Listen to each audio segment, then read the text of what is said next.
My name is Squid, and welcome to the all NBA second team. Jeez. I know the month of November was supposed to be NBA month, but it didn't happen to be that. I don't know if I'm gonna have an NBA month or maybe an NBA week, but all I know is that this video right now is talking about the NBA. So yeah. Alright, so with the second NBA team, we're gonna start off with the point guard position. And we're gonna go with John Stockton. John Stockton is absolutely ridiculous. He is the all-time leader in assists, all-time leader in steals. He is the second greatest point guard of all time, no doubt. His career stats jump out at you immediately with 10.5 assists. That is the second highest assist average in NBA history. He averaged 13.1 points per game, 2.2 steals, the highest in the NBA history. But one thing that's really impressive is he shot 51.5% from the field, for his career, and he played 19 years in the NBA. He was a good three-point shooter at 38.4%, and he shot 82.6% from the free throw line. He was almost a 50-40-90 guy for his career. He obviously made it to the finals 2 years, didn't get to the championship, but him and Karl Malone are probably one of the greatest, 1-2 punches in NBA history. And you can't have one without the other. And John Stockton is just freaking amazing. One thing I think people don't realize is he was very clutch. He hit a lot of big shots. He had a lot of clutch assists. He was just very clutch, as well as on the defensive end. All right, so now we're gonna go to the shooting guard, and it kind of pains me to say this, but Kobe Bryant. Kobe Bryant is what I would call a shooting ball hog. Because what you have to understand is there are two different types of ball hogs. There's a scoring ball hog, and then there's a passing ball hog. People like LeBron James and Chris Paul are passing ball hogs. But guys like Kobe Bryant, Carmelo Anthony, they are scoring ball hogs. In other words, they do not pass the ball.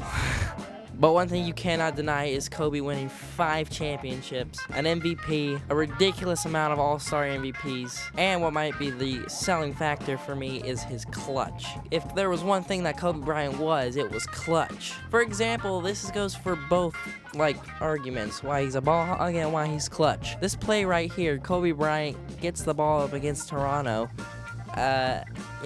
He's got Steve Nash wide open, and he takes his double pump 3 and he makes it. Clutch, but a ball hog. His career stats are 25 points per game, 4.8 assists, 3 rebounds, and 1.5 steals. He shot 45.1% from the field for his career and 33.1% from the three-point line. Those shooting numbers are only average, and while he is number 1 in all-time misses, he has scored over 30,000 points, has 5 championships, an MVP. There's just one thing you can't deny about Kobe Bryant, and he's the second greatest shooting guard of all time. All right, moving to the small forward position, we're going to go with Larry the Legend. Larry Bird. I feel like I don't even need to talk about Larry Bird because these highlights speak for himself. Listen, the game in the 70s and 80s was completely different than it is now. Much more physical, guys were bigger, and probably the biggest difference is Larry Bird. Larry Bird, just trust me, is the second greatest small forward of all time. And I'll be honest, argument for first is right up there. Let me give you his career stats. He averaged 24.3 points per game, 10 rebounds per game, 1.7 steals, and almost a block a game. He shot almost 50% from the floor, 49.6, and 37.6% from 3. Very good shooting numbers, I'd say. And same with Kobe. The thing that is just, oh wow, Larry Bird is clutch. Larry Bird was probably one of the most clutch players of all time. If you gave me a choice of Larry Bird. If you gave me a choice of who would I want taking the last shot, Larry Bird would probably be my number 2, honestly. All right, next up, power forward, we've got Duncan. Tim Duncan is probably he's the most fundamental player in NBA history. He's got that on his belt, no doubt. And based on that alone is probably why he's up here. Because with those fundamentals and with everything that he's done, it just gives him a consistency that is unheard of in today's game. Tim Duncan's career stats are nearly 20 points per game, 19.4, 2.5 blocks, 3.1 assists, and 11 rebounds. He shoots 50% from the floor for his career, and this is his 20th season, 18th season, something like that. Of course, he doesn't take too many threes, but he shoots 18%. Free throws aren't amazing at 50%, but let me tell you, Tim Duncan just honestly, he can get his way on the block, like, at any time in the game. Honestly, if Tim Duncan wanted to, he could be in the top 10 in scoring. And but he sacrifices his skill and his potential, or whatever you want to call it, for wins. Listen, ever since Tim Duncan came into the league, the Spurs have had the best record ever. 16 straight seasons with 50-plus wins. 16 straight reasons with a winning record on the road. Tim Duncan has 5 rings. He has 2 MVPs. I don't know. He's just the second greatest power forward of all time. What can I say? Last but certainly not least, we have Bill Russell.